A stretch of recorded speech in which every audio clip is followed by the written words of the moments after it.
o de ventas, por ejemplo, se puede utilizar una teoría de colas, un stock inteligente, un site location, forecasting, optimización de ventas. También se puede hacer la sensibilidad de precio, que más o menos lo que hace es ver qué tanto se puede subir el precio o no. Y entre sí hay muchos proyectos que se pueden realizar con la predicción de demanda. En este caso en específico, lo que vamos a hacer es o lo que vamos a tocar son tres proyectos importantes que tuvimos que tuvieron un impacto bastante grande en las empresas. El primero es una teoría de colas, site location y optimización de ventas.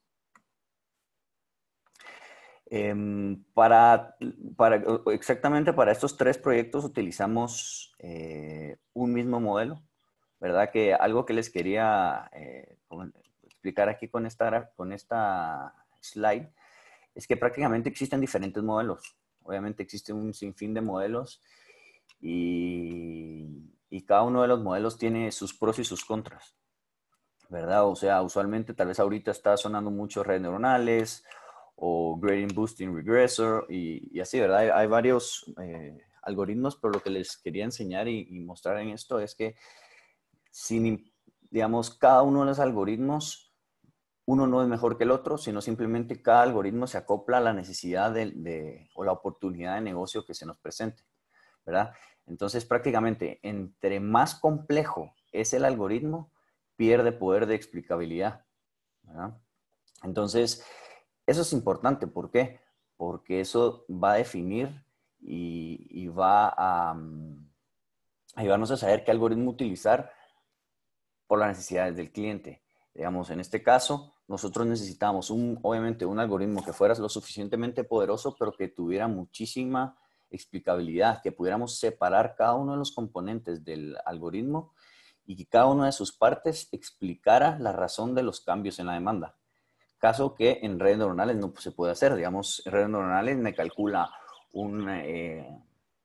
digamos, un valor de demanda, pero el poder explicar ese valor con las variables que le introdujimos o saber qué variables son más importantes que cuáles es mucho más complicado. Entonces, uno de nuestros primeros proyectos es la optimización de ventas en una de las aerolíneas más reconocidas a nivel mundial. Prácticamente lo que quería esta aerolínea o el reto que tenía esta aerolínea, lo que buscaban era poder saber cuál era el diferencial óptimo o el diferencial que iba a poder maximizar las ventas entre los productos de business o de clase ejecutiva. Como bien sabrán, obviamente la clase de business es más cara y la clase ejecutiva es más económica. Entonces, ese diferencial, pues obviamente entra a lo que nosotros conocemos como sensibilidad de precio. Que lo que intentábamos poder descubrir era cuál era el precio óptimo al cual nosotros podíamos vender, podríamos ofrecer, digamos, un ticket un ticket de clase business o contra la clase ejecutiva y ver ese diferencial, digamos, ir variando ese diferencial y ver dónde se maximizaban las ventas. Entonces, en primer lugar, lo que hicimos fue entender la información. Queríamos ver qué tipos de rutas existían, cuáles eran las diferencias entre ellas, para poder ya atacarla a cada una de las diferencias o a cada uno de los casos de manera independiente. Entonces, prácticamente lo que hicimos fue un clustering. Que lo que hace un clustering es separa comportamientos por grupos. Entonces, en la exploración que estuvimos haciendo, nos dimos cuenta que existían tres tipos de comportamientos, tres tipos de grupos. Existían las distancias cortas, las distancias medias y las distancias largas. Obviamente muchas de las cosas que voy a decir tal vez no son contraintuitivas, sino tienen cierta relación, pero esto nos ayudó a nosotros a poder ya hacer un análisis mucho más complejo y mucho más entero, ¿verdad? Mucho más completo a la hora de hacer el efecto del precio, entender el efecto del precio y el efecto del volumen. Entonces, las distancias cortas, nos dimos cuenta que analizando estas tres variables, pudimos ver que existía, por ejemplo, una sensibilidad muchísimo más alta ¿verdad? Que el resto de rutas. Luego el volumen de pasajeros era menor, porque obviamente para distancias menores se necesita un avión más pequeño, no necesita un avión tan grande. Entonces obviamente la capacidad de pasajeros es menor. Y luego también la distancia obviamente es menor. Entonces luego están las distancias medias, que tienen una sensibilidad alta también. Eh, el volumen de pasajeros es media, o sea, no está, hay veces que depende del avión que usen, pero hay veces, la mayoría de las veces también usan un avión no tan grande. Y en las distancias, pues son distancias más largas que las distancias cortas y más bajas que las distancias largas. Y la sensibilidad de las distancias largas es baja. El volumen es alto porque obviamente se necesita un avión más grande para poder viajar en distancias largas. Y bueno, y prácticamente, ¿qué nos dice esto? Obviamente, las distancias cortas, ¿por qué van a ser más sensibles? Las distancias cortas son más sensibles porque no todas las personas van a querer viajar en primera clase si viajan, por ejemplo, de Guatemala a México, por ejemplo. En cambio, en las distancias medias, si viajan de Guatemala a Miami, por ejemplo, ahí sí podría ser que tal vez sí es sensible, pero es un poco menos sensible a una distancia corta. En cambio, una distancia larga, que si fuera, digamos, de aquí a Europa, de Guatemala a Europa, la gente sí va a optar más, aunque el precio sea más caro, la gente sí va también a, a optar por obtener pues el pasaje de business. También es importante y nos dimos cuenta que no solo también las distancias y las rutas tienen un impacto, sino también el destino en el que sale. Porque obviamente el destino en el que sale, digamos, si es un país donde tal vez el poder adquisitivo es mayor, pues tienen más, pueden, digamos, comprar pasajes de business con mayor facilidad. Entonces, ¿qué reto teníamos o cuál era parte de lo que teníamos que resolver? ¿Cuál era la oportunidad del negocio?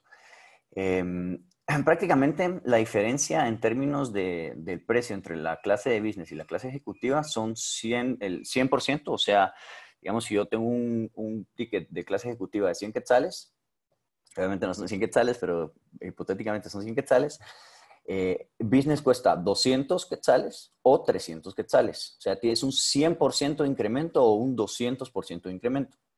Entonces, como bien les estaba comentando de que las regresiones necesitan variaciones entre una variable X y una Y, en este caso no lo teníamos. ¿Por qué? Porque existían dos casos. O es el 100% de diferencia de incremento o es el 200% de diferencia de incremento. Entonces, no existe esa variación. Prácticamente se vuelven variables clasificatorias. Entonces, ¿qué fue lo que nosotros hicimos? Lo que nosotros hicimos fue logramos desligar el efecto o el comportamiento o sea, del efecto precio, lo logramos desligar de la demanda y ya que lo logramos desligar, empezamos a jugar con él en un rango de porcentajes. En lugar de tenerlo a 100 y 200 como un blanco y negro, lo tuvimos como una escala de grises que variaba de 50% a 250%. O sea, 50 y cada rango era de 5%. O sea, probamos 50%, 55%, 60%, etcétera, etcétera, hasta llegar a 250%. Entonces, prácticamente, como les comentaba, logramos desligar esa demanda, calculábamos cuál era el coeficiente de elasticidad del efecto del precio y luego lo que hacíamos prácticamente era, ya teníamos el efecto de la elasticidad o inelasticidad, que prácticamente la elasticidad es decir que el precio es la demanda es sensible al precio. Digamos, esto es un claro ejemplo, digamos, en esta gráfica. Si se dan cuenta, a mayor precio hay menor volumen de venta. Y en este caso, si se dan cuenta, no se puede hacer una relación, por lo menos una relación lineal, no se puede hacer entre el precio y el volumen. Entonces se dice que es inelástica porque a pesar de que el precio cambia, el volumen se sigue consumiendo a niveles altos y a niveles bajos. Entonces, por ejemplo, regresando a la metodología, nos dimos cuenta de que al extraer, como les comentaba, al extraer el efecto del precio y luego poder jugar con ellos en un rango de diferenciales de precio del 50 al 250%, podíamos ir calculando una nueva demanda que contemplara estos nuevos casos, ¿verdad? O estos nuevos porcentajes con la misma elasticidad. Y luego también le sumamos un efecto random, porque puede ser de que la gente o se enojara o que les hubiera algún incidente en el aeropuerto, que ya no comprar el boleto, o se acabaran los tickets, etcétera, etcétera.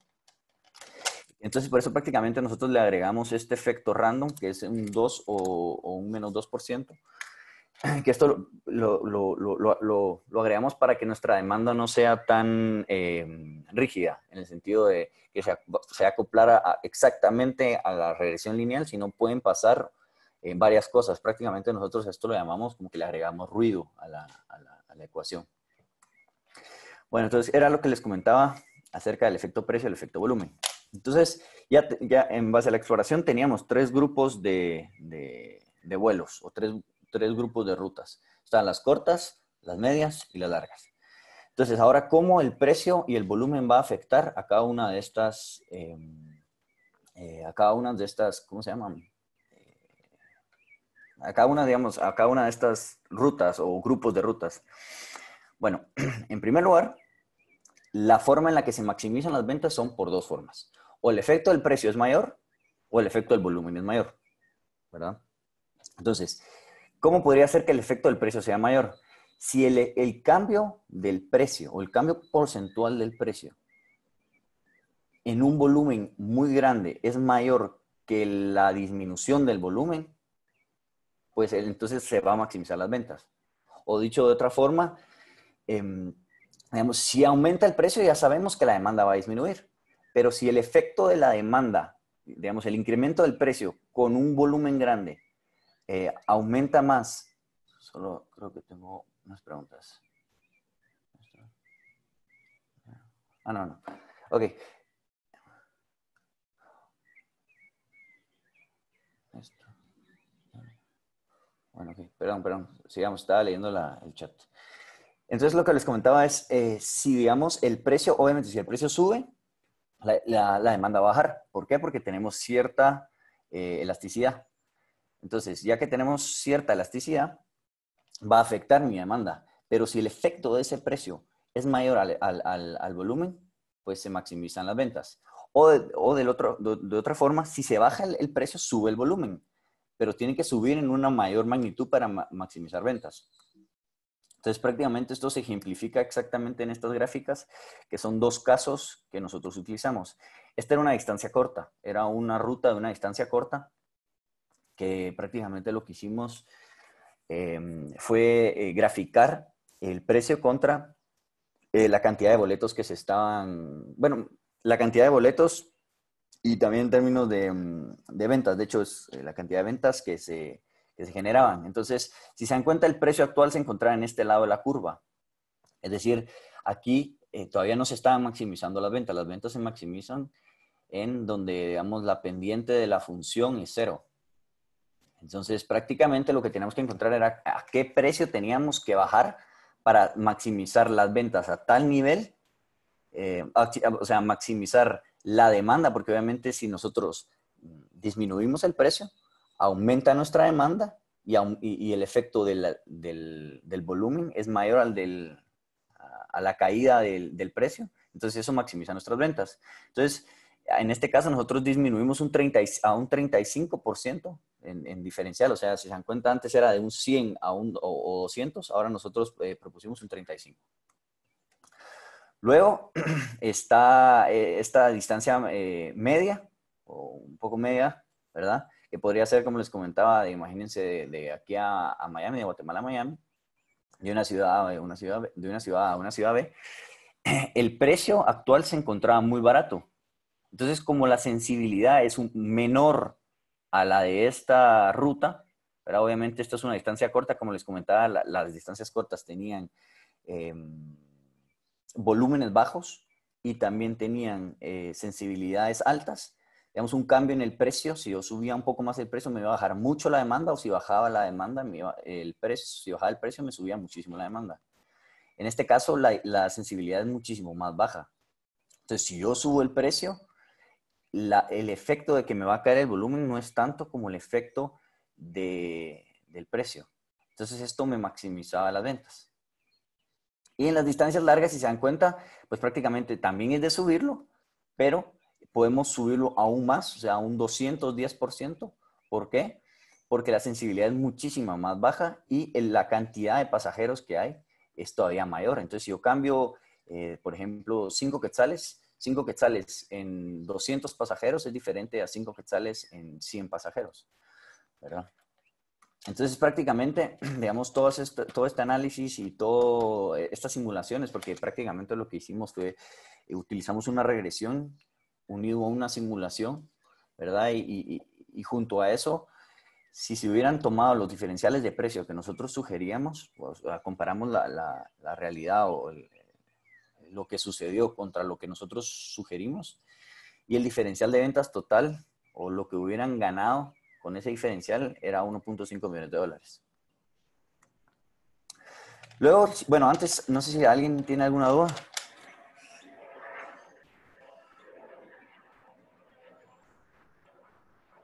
Yo tengo dudas, pero las hacemos al final. Seguí Va. ahí.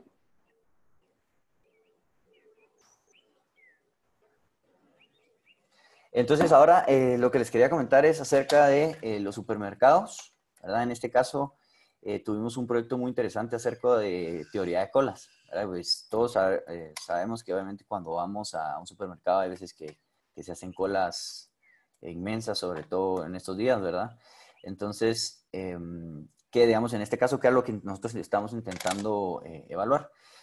Era prácticamente cuándo, ¿verdad? ¿Cuándo y en qué momento específicamente era como que la combinación óptima de cajas registradoras abiertas para poder atender a la gente, ¿verdad? Obviamente el tener o el abrir más cajas me puede aumentar, puede aumentar la experiencia del usuario porque no tiene que esperar tanto. Obviamente disminuiría los tiempos de cola y se volvería más productiva la gente en términos de cuánta gente se está atendiendo. Pero si se llega a abrir una caja, si no se necesita, la productividad y eficiencia de los coladores baja. Porque obviamente cada una de las personas tienen diferentes funciones. Y digamos, si no tuvieran diferentes funciones, pues tal vez se tienen extra trabajadores en las cajas que podría disminuirse, ¿verdad? Entonces, pues, prácticamente era buscar en un momento específico del tiempo cuál era la combinación óptima de cajas. Digamos, en este caso, ¿cuál es ese momento óptimo? Pues son los días de la semana, lunes, martes, miércoles, hasta domingo, y segmento del día lo dividimos en 3. ¿Por qué? Porque existían 3 picos de compras en el día, ¿verdad? Estaba la mañana, estaba la tarde y estaba también la noche. Perdón, que estaba leyendo la conversación. Y estaba la noche. Entonces, ¿qué fuentes de datos teníamos? Prácticamente lo que nos dieron fue un dataset o una fuente del histórico de transaccionalidad de 5 años. Entonces, prácticamente, ¿qué tenía esta información? Pues tenía, digamos, la transacción, cuántos ítems se compraron, la descripción de los ítems, cantidad de cada uno de los ítems, qué fecha se hizo la transacción y cuál fue el monto total.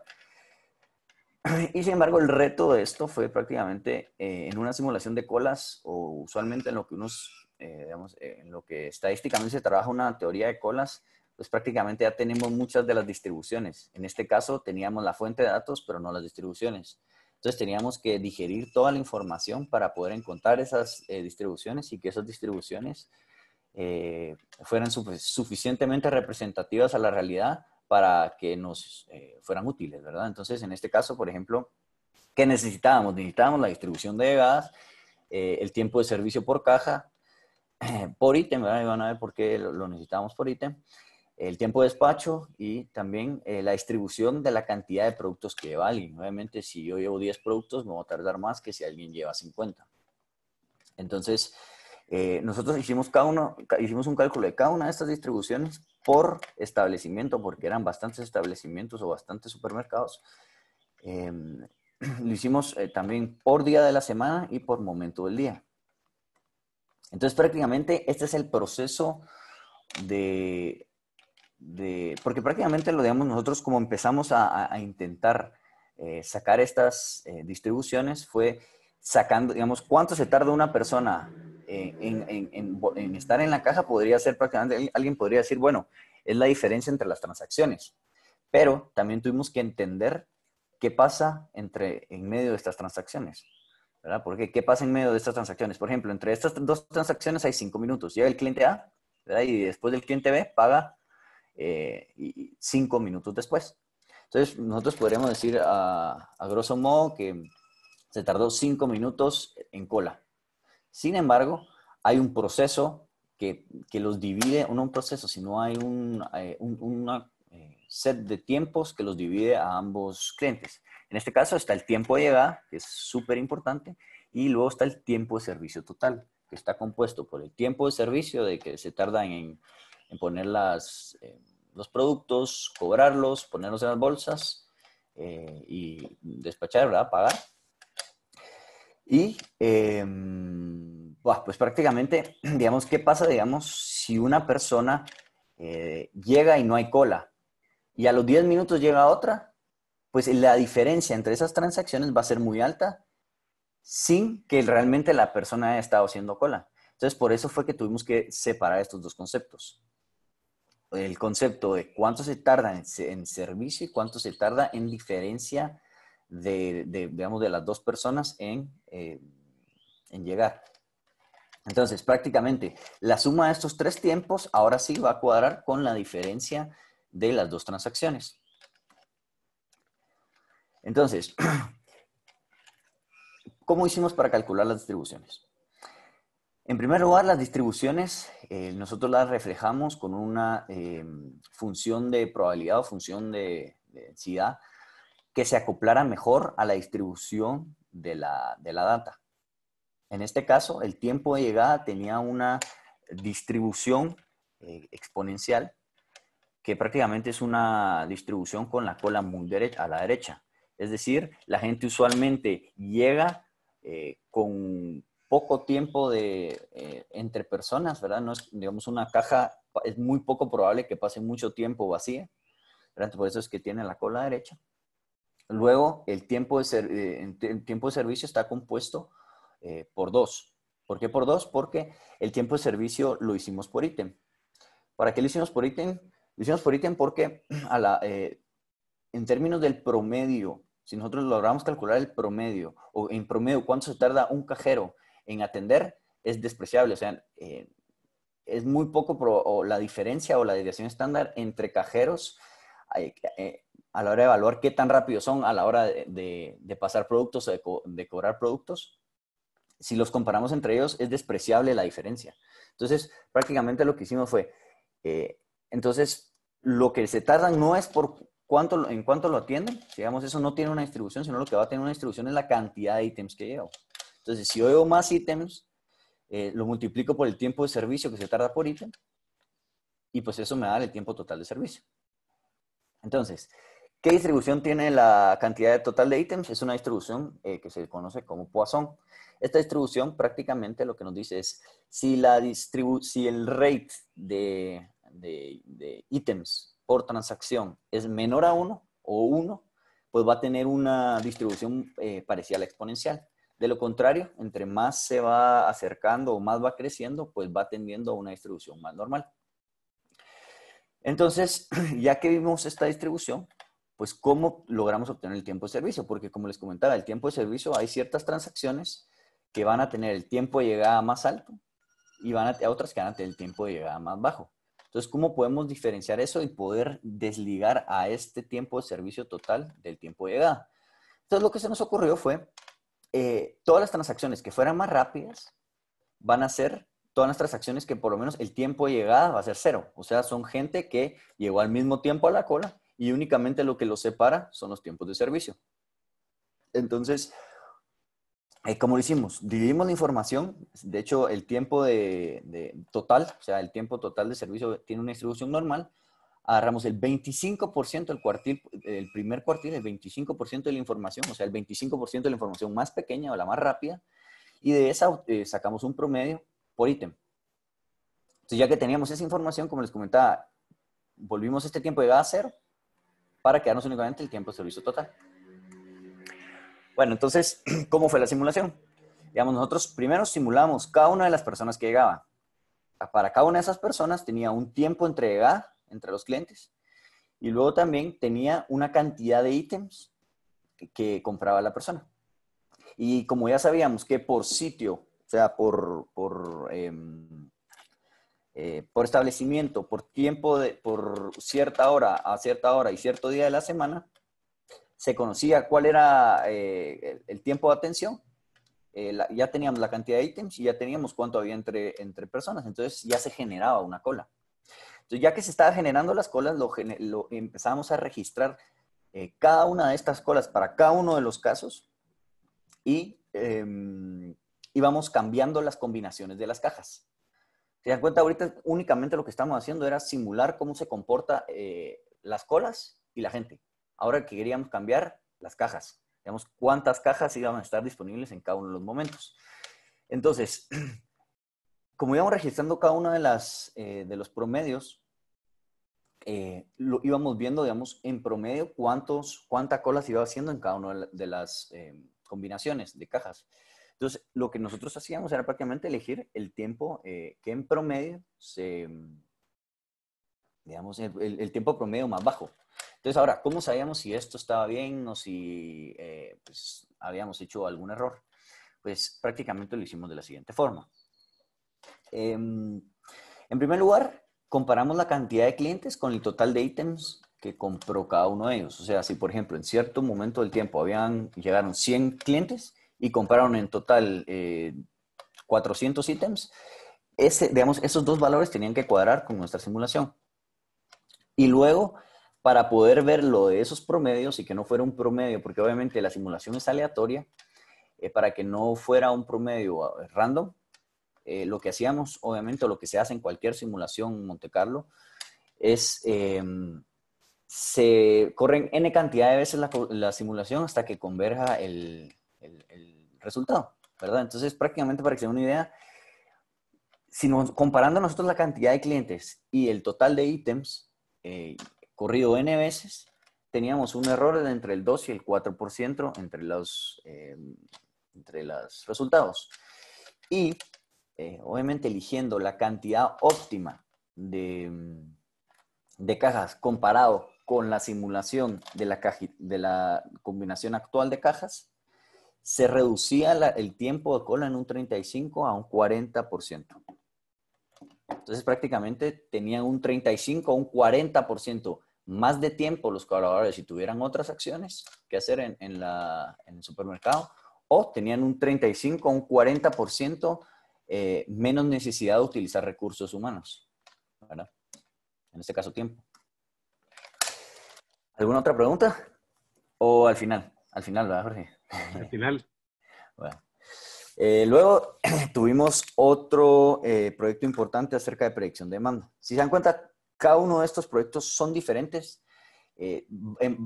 Están utilizados por un mismo algoritmo, pero lo importante aquí es realmente cómo se utilizó el algoritmo y cómo se unificó con diferentes herramientas estadísticas. Porque si se dan cuenta, nosotros utilizamos la regresión lineal, obviamente por el poder predictivo, como les comentaba, pero también porque nos permitía hacer otras acciones en base a cada una de las variables, porque conocíamos las magnitudes, conocíamos los coeficientes de cada uno de los casos o situaciones, y eso nos permitía manipular y poder utilizar un poquito más la creatividad para acoplarlo a la oportunidad de negocio. Bueno, luego el siguiente proyecto es SiteLocation, que prácticamente SiteLocation, lo que nosotros intentábamos ver, o lo que busca SiteLocation, un modelo de SiteLocation, es en base a un mapa, o sea, un mapa, digamos, tenemos diferentes establecimientos, en este caso eran restaurantes, y si quieres saber cuál es la incidencia de la ubicación del restaurante cuál es la incidencia a las ventas. Digamos, este restaurante está en esta ubicación, vende más o menos, ¿verdad? Entonces, ¿cómo lo íbamos a hacer? Lo hicimos a través de Google Maps. ¿Qué hacíamos ahí? Pues obviamente íbamos a traer cada uno de los establecimientos que se encuentran en un país, ¿verdad? Existe un API para poder hacer esto, pero tiene un poder computacional, tanto en costo, porque cobran, digamos, cobran, y también en términos de cuánto se tarda en ejecutar ¿cómo se llama? El query, ¿verdad? Entonces, ¿cuál fue la estrategia? La estrategia fue la siguiente. Digamos, se barrió todo porque de hecho, este site location se corrió o se hizo para Guatemala, para la ciudad de Guatemala y también El Salvador. Entonces, prácticamente se corrió, se pobló todo el mapa con puntos o centroides que tenían una distancia de 150 metros entre sí. Entonces, ya que teníamos esos puntos, como funciona el API es que uno le da una coordenada y en base a esa coordenada uno puede buscar qué hay alrededor en base a un radio, ¿verdad? Entonces, nuestros puntos a buscar eran puntos que están a 150 metros entre sí. Le pusimos un radio de 5 kilómetros para buscar, ¿verdad? Entonces, digamos, esto era lo que empezaba a pasar. Digamos, si estos son los centroides que estaban separados entre 150 metros entre sí, en estos 3 puntos, pues van a pasar las siguientes cosas. Están los que, obviamente, agarra ¿cómo se llama? El círculo que tiene radio de 5 kilómetros, se va a intersectar con otro círculo de otro centroide que está muy pegado. Entonces, ¿qué es lo que va a pasar? Si se dan cuenta, se va a intersectar otro centroide. Entonces, nosotros teníamos dos opciones. O corremos todos los centroides y a todos los centroides les calculamos a 5 kilómetros, pero lo que iba a pasar es que se iban a repetir muchos establecimientos porque estaban muy pegados. Entonces, la estrategia que utilizamos fue, si dentro del radio se encuentran otros centroides, a esos centroides ya no correrlos y únicamente correr los centroides que se encuentran fuera de ese círculo. Y de vez en cuando, pues obviamente se duplicaban un par, pero ya los manejábamos de manera muchísimo más, o sea, era muchísimo más manejable y trabajable eliminar los que se duplicaban, que eran menos. Y por otra parte, ya no teníamos que correr tantos centroides. De hecho, la cantidad de centroides que corrimos o evaluamos para poder recopilar todos los establecimientos fueron 26,000. Con esta estrategia logramos abordar el 95% del mapa, ya tanto de Guatemala como de El Salvador. Prácticamente, digamos, si existían 100 establecimientos en Google Maps en Guatemala y en El Salvador, nosotros logramos agarrar 95 de estos establecimientos. ¿Qué información agarrábamos de estos establecimientos? Agarrábamos el ID, que con el ID si se repetía, pues prácticamente ahí ya podíamos ver si se repetía alguno de los establecimientos. Teníamos el nombre de cada uno de los establecimientos, a qué categoría pertenecía y cuáles eran sus coordenadas. Prácticamente así se veía El Salvador, con puntos, esto es de una distancia bastante alejada, ¿verdad? Se dan cuenta. También obviamente no poníamos los puntos donde tal vez estaba desértico el lugar, ¿verdad? No habían carreteras, nosotros pasábamos por carreteras, pasábamos por ciudades importantes. De hecho, así se ve una ciudad, como que en zoom, digamos, las carreteras importantes también las evaluábamos. Y bueno, y prácticamente esto nos daba o nos generaba teníamos el 95%, como les comentaba, el 95% de establecimientos. Y de estos establecimientos existían diferentes categorías. Están los ATMs, están los bancos, están bares, etcétera, etcétera. Y en restaurantes quisimos desplegarlo un poquito más. O sea, porque obviamente si es una empresa de restaurantes, queríamos saber cómo estos restaurantes iban a afectar a este restaurante de comida rápida. Ya que teníamos esto y, digamos, cada uno de los establecimientos con sus coordenadas, calculamos la distancia que había entre cada uno de los restaurantes que estábamos evaluando contra cada uno de los establecimientos, con todos los establecimientos. O sea, por ejemplo, el más lejano podía estar a 80 kilómetros y el más cercano podría estar a 10 metros. Entonces ya empezamos a generar 3 familias de variables. La primera variable fue el conteo, cuántos establecimientos habían dentro de un radio. Eso nos daba un aproximado de la frecuencia de ese tipo específico de categoría. Luego estaba la categoría de cuál es, digamos, la categoría más cercana al restaurante. Eso sería medido en metros, eso nos dice la cercanía. Y luego nosotros inventamos, o obviamente la inventamos con sustentos estadísticos, un indicador que se llama índice de concentración económica, que a diferencia de las otras dos variables, lo que me dice es cuál es la concentración económica que existe en cierto lugar o en cierto punto determinado y cuál es la distancia de esa concentración económica del restaurante. Entonces, eh, les voy a explicar más o menos un poquito más a detalle de cada una de las variables. En términos de la frecuencia, nosotros corríamos de 100 metros a 2 kilómetros. ¿Por qué hacíamos eso? ¿Se dan cuenta? Nuestro restaurante, imagínense, de nuestro restaurante, y empezamos a hacer un conteo de diferentes radios para cada uno de los restaurantes. ¿Por qué hacíamos esto?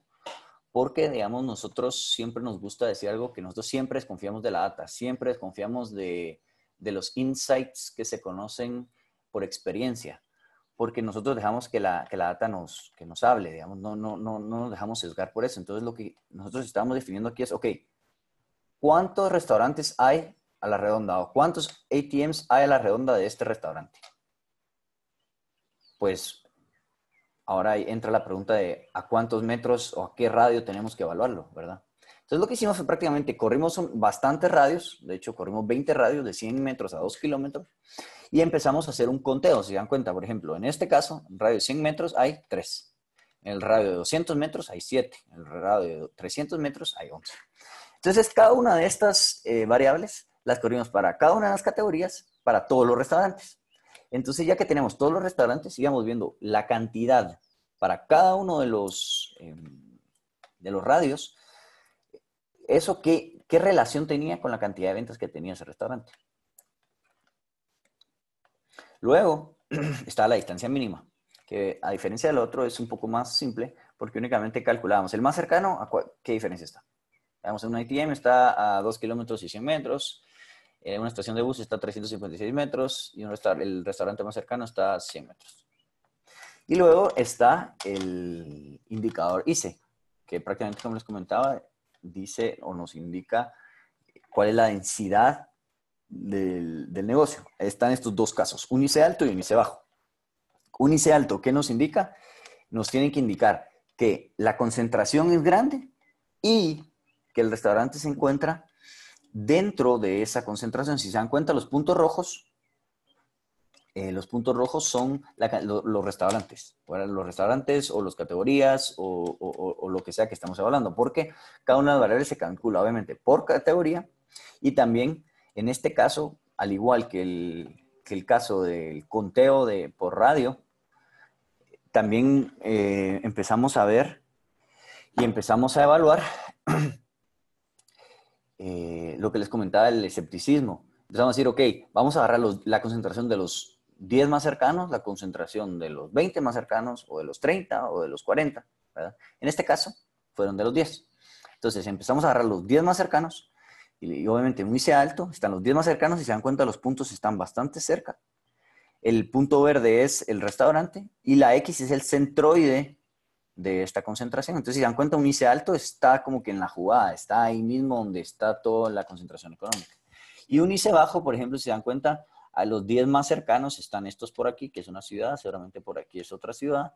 Había aquí un establecimiento que estaba en la carretera. Entonces, el centroide está en medio y este está lejos del centroide. Entonces, la concentración económica de esa área donde está el restaurante, pues es baja.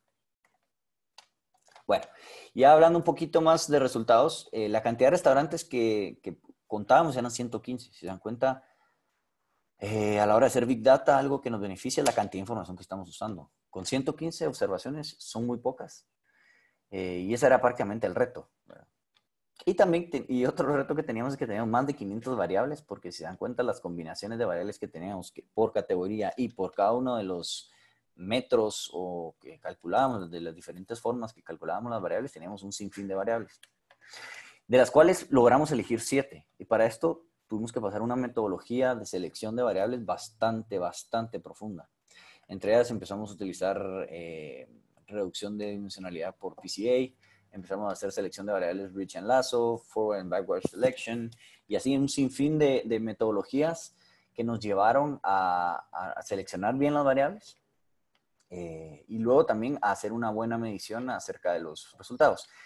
Pero prácticamente las variables que empezaron a tener resultados, o las variables más importantes fue, por ejemplo, hospital a 1000 metros, una farmacia a 1000 metros, un parqueo, la distancia mínima a un parqueo, cuál era la concentración económica de los 50 restaurantes de comida rápida más cercanos, si había un shopping mall a 400 metros, cuál era la concentración de los ATMs y si había, cuál era la distancia de una estación de bus. ¿Se dan cuenta? Todas estas son variables, unas intuitivas, otras no. Por ejemplo, hospital, ¿por qué un hospital? Nos dimos cuenta que obviamente, tal vez si ahorita ya lo pensamos, un hospital tiene muchísima gente trabajando. Y al igual que en Guatemala y en El Salvador, existen áreas o regiones donde se ponen muchos hospitales. Entonces no es que sea un hospital aislado, sino son muchos hospitales. Entonces eso significa que hay muchísima afluencia de gente, ¿verdad? Entonces, si se dan cuenta, como les comentaba, lo bueno de una regresión lineal es nos da información, un poco más de información. Digamos, si se dan cuenta, el fast food, la concentración de fast food nos da menos ventas, shopping mall nos da menos ventas y el resto nos da más ventas. Solo para terminar rapidín, que ya nos estamos quedando sin tiempo, les voy a contar un poquito de resultados. Esto es más o menos para que se den cuenta los resultados y en base a cuánto está variando los resultados, porque si se dan cuenta, la mayor cantidad de resultados de error, el mayor cantidad de error se encontraba entre 11 y 381 unidades, 381 unidades.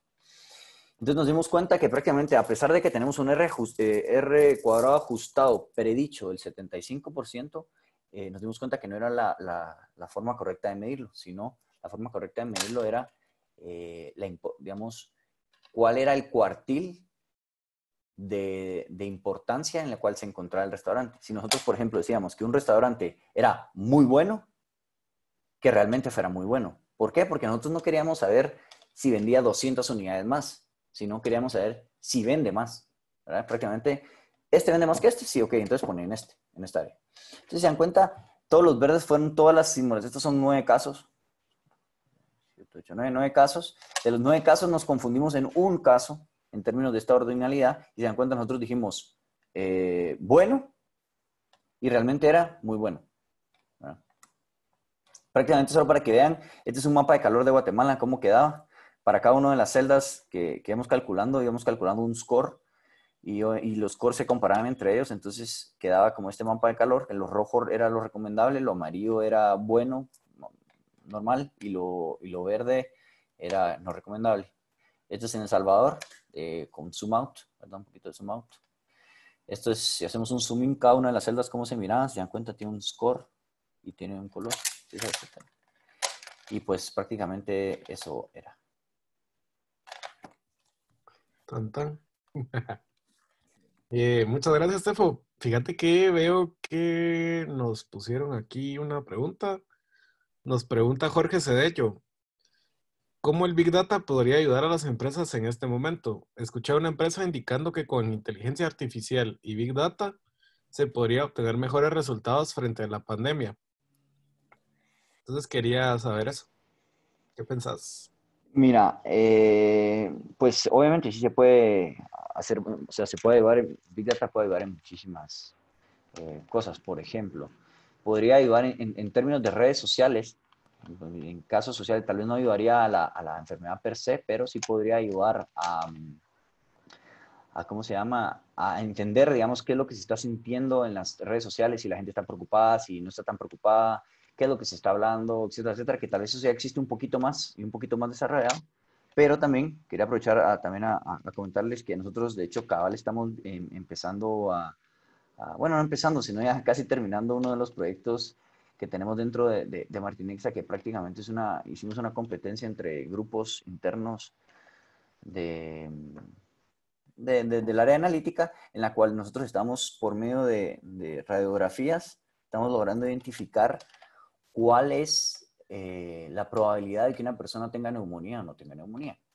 Este es un caso especial. Pero lo que quiero responder con esa pregunta es, la analítica lo que nos permite es ver lo que el humano no puede ver cuando se tiene muchísima información y la gente se pierde en esa información.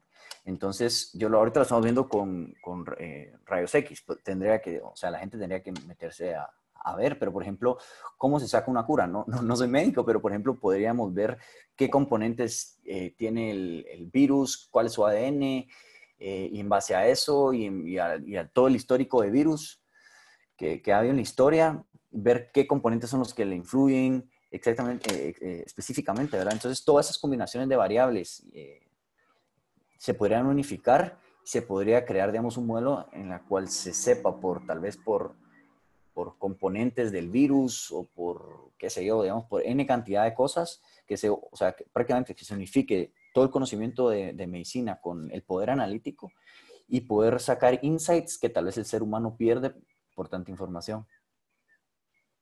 Sí, para complementar, tal vez, desde mi punto de vista, esta frase se aplica mucho, ¿verdad? Realmente el poder de Big Data, siento yo, es que justamente nos deja ver cosas que la gente normalmente no podría ver, ¿verdad? Y creo que aplica mucho esta frase que dijo Henry Ford, ¿verdad? Si le hubiera preguntado a mis clientes qué querían, me hubieran dicho que un caballo más rápido, ¿verdad? Entonces yo siento que con el poder de los datos lo que podemos hacer es determinar eso que la gente quiere sin que necesariamente ellos mismos lo sepan, ¿verdad? Vemos casos aplicados, por ejemplo, en Target, en donde el tema de publicidad pues específica para un cliente pues ha tenido un impacto bastante grande en ventas, ¿verdad? Y también tenemos ejemplos dentro de, por ejemplo, Harvard Business Review, en donde vemos que pues hace 2 ediciones la revista como tal está dedicada a la Big Data, ¿verdad? Y cómo esta pues puede afectar pues estos como beneficios del negocio.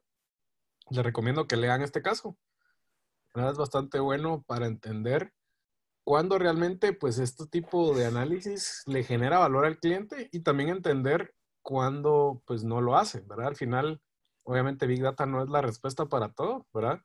Pero sí funciona mucho en cuanto a ese descubrimiento de patrones, ¿verdad? Como los casos que nos mostraba Tefo el día de hoy.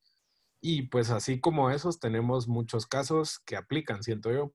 Digamos, en temas de descubrimiento de fraude, por ejemplo, en temas de ahorro de costos, ¿verdad? Que son cosas que son muy importantes para temas de crisis económica, ¿verdad? Que es lo que, pues todos tenemos miedo de la crisis que se viene.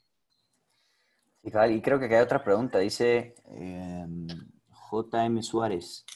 Entendí que los 1.5 millones eran estimados con data histórica. ¿Hubo backtesting en el modelo de la línea aérea?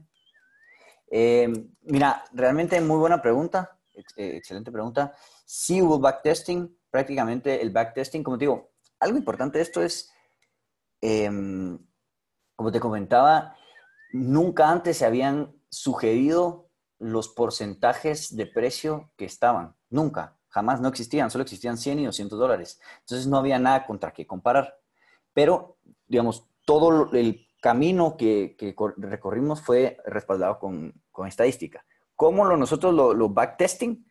En tiempo real. O sea, prácticamente nosotros probamos con 50, de hecho, los 1.5 millones de dólares son con 50 rutas. O sea, porque obviamente era como una prueba, si lo queremos ver así. Entonces, con estas 50 rutas, hicieron un cambio en el diferencial que de hecho, algo también importante e interesante es, nosotros si sugeríamos subir, pues sugeríamos un precio determinado, pero cualquier monto en ese rango de incremento también podría ser factible. De hecho, digamos, a ellos les da un poco de miedo subir todo, entonces subieron un poquito, ¿verdad? O iban probando de poquito en poquito y se dieron cuenta que cuando subían no afectaba la demanda y subían las ventas, y cuando bajaban aumentaba la demanda y subían las ventas. De hecho, donde aumentaba la demanda eran en los vuelos muy cortos. ¿Por qué? Porque la gente decía, está más barato aquí, voy a aprovechar a irme a una clase de business. En cambio, en los otros decían, bueno, Modelo Europa me lo subieron, ¿qué? $50, por ejemplo, o $20.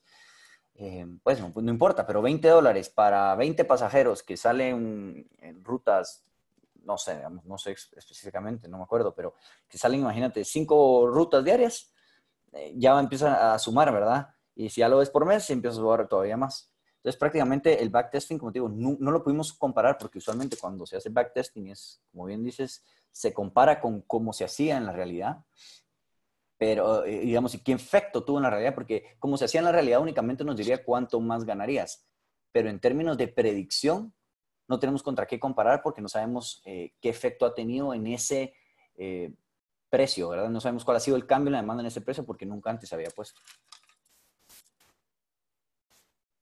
Gracias, Tefo. Por cuestiones de tiempo, ¿verdad? Y para respetar la hora de Buenísimo. Data Mornings, vamos a finalizar la sesión, ¿verdad? Siempre pues estamos a las órdenes y recuerden que la próxima semana tenemos una siguiente sesión. En este caso nos va a apoyar Pedro, que es uno de nuestros preventas con la charla de Data Science y la evolución de la inteligencia de negocios. Entonces no queda más que agradecer tu participación, Tefo, y Buenísimo. agradecerles a ustedes por tomarse el tiempo de acompañarnos. Que tengan un feliz día. Gracias. Nos vemos.